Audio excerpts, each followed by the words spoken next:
तरीन वीडियोस के लिए हमारा YouTube चैनल सब्सक्राइब करके बेल आइकन प्रेस करिए ताकि आपको मिले हर अपडेट सबसे पहले।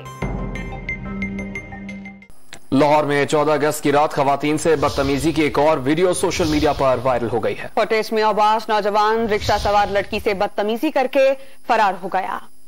इसी पर हम बात करते हैं डॉन न्यूज़ के नुमाइंदे वसीम रिया से। वसीम, बताइएगा, जो नौजवान ये नाजेबा हरकत कर रहा है, क्या उसका चेहरा फुटेज में आया है?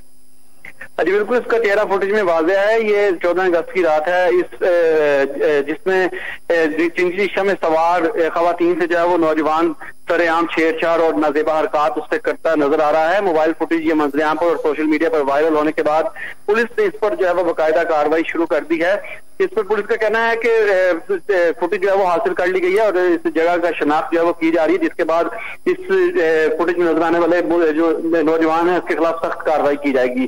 ताहम अभी तक पुलिस मुलजिम का सुराग जो है वो नहीं लगा सकी। मीडिया पर ये फुटेज जो है वो वायरल हुई जिसमें नौजवान को सरेआम खवातीन को छेड़ते हुए जो देखा जा सकता है। और जो रिक्शे में सवार जो खवातीन है वो अपने बचाव के लिए बचाव की कोशिश करती भी नजर आती है, लेकिन नौजवान मुसलसल उनको जो है उनसे छेड़छाड़ करता नजर आता है। बहुत शुक्रिया वसीम, आप हमें अपडेट कर रहे थे।